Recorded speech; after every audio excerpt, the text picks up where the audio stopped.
Welcome to the Dr. Wyatt Show podcast, where developing a long-lasting, happy relationship is the status symbol to achieve, and following my 6 marriage steps is a path to help get you there. I'm your host, Dr. Wyatt Fisher, a licensed psychologist specializing in marriage counseling. I'm starting something new on Wednesdays at 12 noon Mountain Standard Time. I'm offering Dr. Wyatt office hours.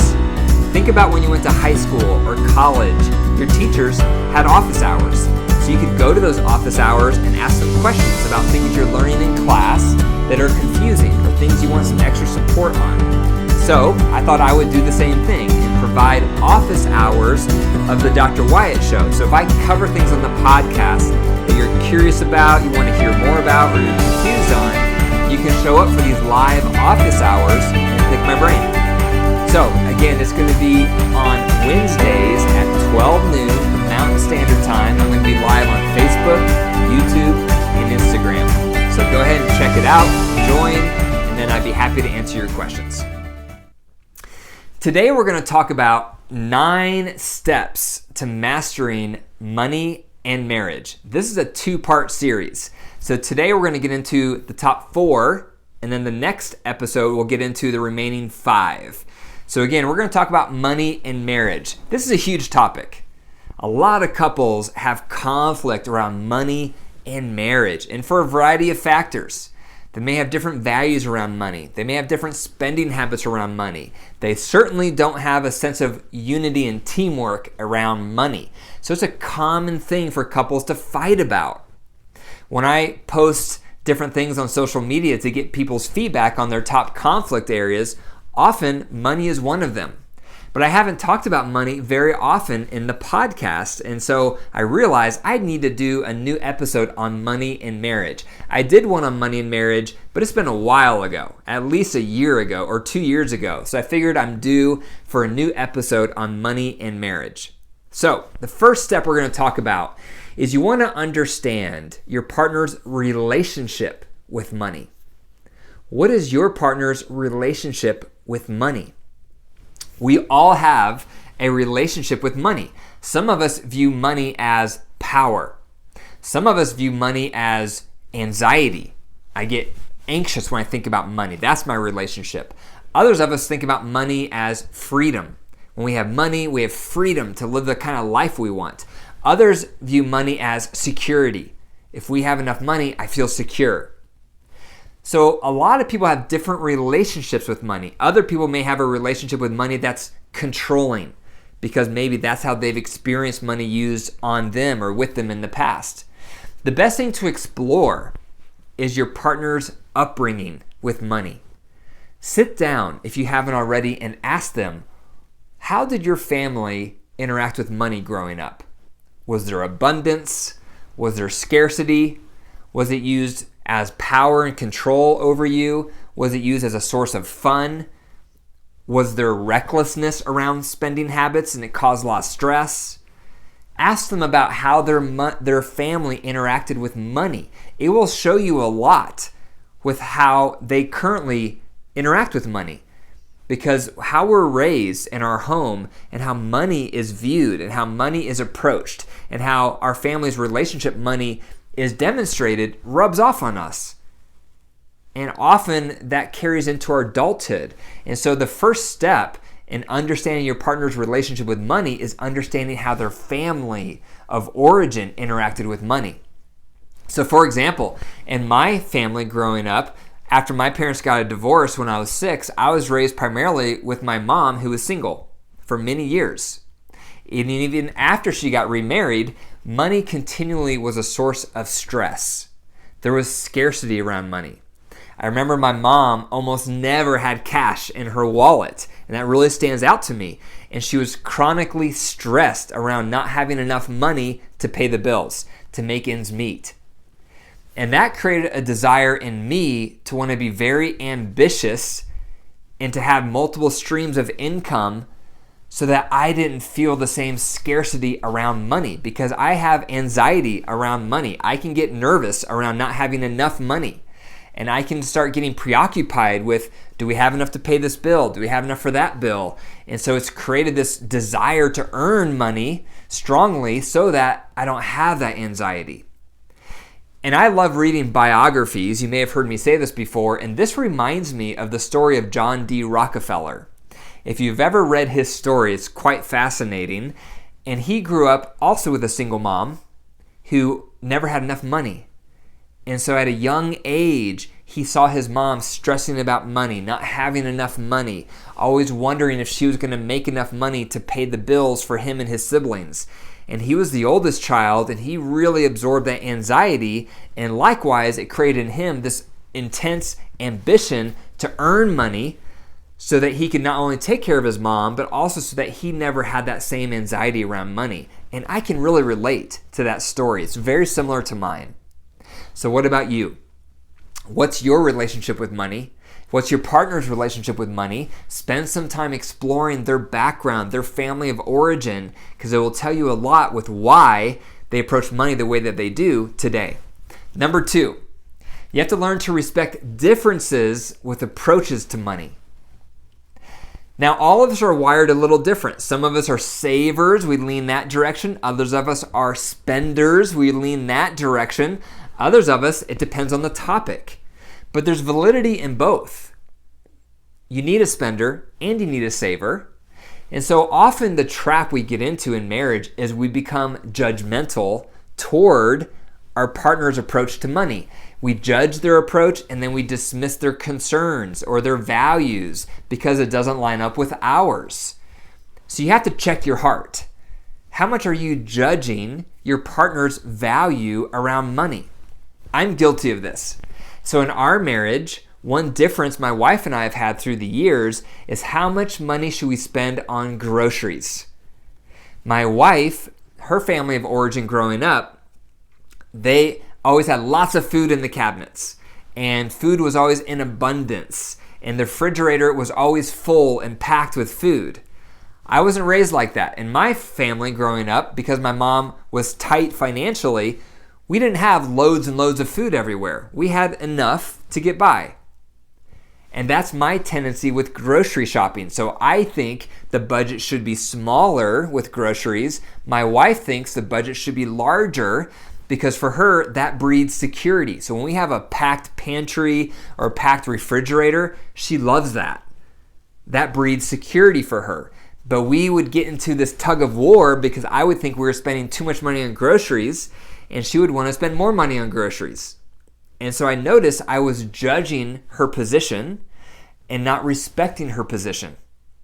And it also goes the other direction. So I would be tight on how much money we should spend on groceries, but when it came time to spend money on fruit bushes or fruit trees, which is a hobby of mine, I would spend hundreds and hundreds of dollars. And she would not think that that was warranted, that that was necessary, and that she would think that was over the top. But that was a strong value for me, is landscaping our yard with fruit bushes and trees so we could walk through and eat all this great nourishing food in our own yard and watch it grow and nurture it. I love that. That's one of my hobbies. So it's just a good example of how I can be judgmental toward my wife in an area where she wants to spend more, yet I want to spend more in another area. And so that also took her to respect my desire to spend money in that way. So we've had to both learn to respect each other's values around spending because it comes from areas in our life that's complicated and that often stems from our upbringing. So what about you? How much do you respect differences with how your partner wants to spend money, or how much do you judge it and then dismiss it? Number 3, you want to develop an hours mindset. How much do you have an hours mindset when it comes to money in your marriage? Most of us don't. It's not natural. This is a learned skill. When you're growing up and then you're single and you're in college, and then after college maybe you're single and you're just dating for a while, everything's yours. It's your money. It's your paycheck. It's your banking account. But when you get married, the two become one, including finances. So it's a mindset shift from mine to ours. Mine to ours. Have you made that shift? Have you made that transition? A lot of people are married and they still haven't made that mindset shift from mine to ours. The way to approach money in marriage is that all money coming in, no matter who's making it, no matter how much each partner is making, it needs to be viewed as this is our money. This is our income. These are our finances, because that will change things. That helps you view your partner as a partner. If you view money coming in as this is mine, that is yours, that's going to be a problem, because that's not a sense of unity. That's not a sense of oneness. That's not a sense of partnership. That's not a sense of teamwork. That's division. This is mine, that's yours. That's going to break down the oneness in your relationship. So again, you want to have this mindset shift from mine to ours. Number 4, you have to learn to share power. Sharing power is marriage step number 3 that I go through in my conferences. It's chapter 3 in my book, The Total Marriage Refresh. You have to learn how to share power in all areas of marriage, and especially in finances. Because what do? If partner A wants to spend X amount of dollars on something, partner B thinks that's too much money or that's too little. What do? What you do is you learn to share power. And this is where the marriage tool Bounce the Ball comes into play. So as a reminder, Bounce the Ball is when partner A shares their opinion on the topic, the value where that comes from, and then they bounce the ball by saying, what do you think? Then partner B does the same. They share their position on that topic and where that value comes from for them. And then they share the ball. They bounce the ball back by saying, what do you think? Then partner A has to adjust their original position by a few steps to honor partner B. They suggest their new idea and they bounce the ball. So what do you think? Then partner B has to do the same thing. They adjust their position by a few degrees to meet partner A. And then they say their new opinion, and then they bounce the ball back and say, what do you think? And if both partners are doing that, if both partners have a malleable spirit, if both partners buy into the value of sharing power, which is essential, eventually you'll reach a win-win. My wife and I just went through this. We had to share power on how much money to spend on our children for their birthdays. My wife was raised in a home where when it was your birthday, it was lavish. Presents, special meals, special events, special activities, special treatment all day long. I was raised in a home where when it was your birthday, it was more simple. We had a birthday cake and maybe a present or two and maybe a nice dinner at home, and that was your birthday. And so we have these different mindsets with what birthday should look like. And we were coming at it from different angles. So my wife wanted to spend more money on our children's birthday. I wanted to spend less money on our children's birthday. So we had to bounce the ball, just like I demonstrated. I had to share my opinion where it came from. She had to share her opinion where it came from. We had to go back and forth and slowly make adjustments toward one another until we reached a win-win. And that's what we did. Our win-win was between what I wanted to spend and what she wanted to spend. We met in the middle. We compromised.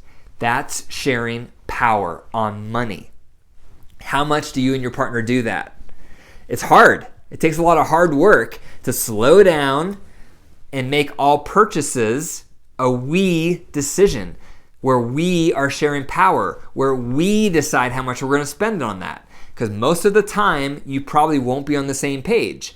And if one of you just makes a decision without consent of your partner, that's when you don't share power. That's going to lead to harsher startups, and that's going to break down intimacy, because then your spouse is going to feel voiceless and resentful. So those are 4 steps to managing and mastering money in marriage. These are the first 4 we're going through. Number 1, understand their relationship with money. Number 2, respect differences with the approach to money. Number 3, develop an ours mindset. And number 4, learn to share power. I'm creating a free PDF on this series. If you want to access that PDF, it'll have all the bullets, all the points. Go to drwyattfisher.com/pages/freebies and look for the free PDF on this episode of the 9 Steps to Mastering Money in Marriage.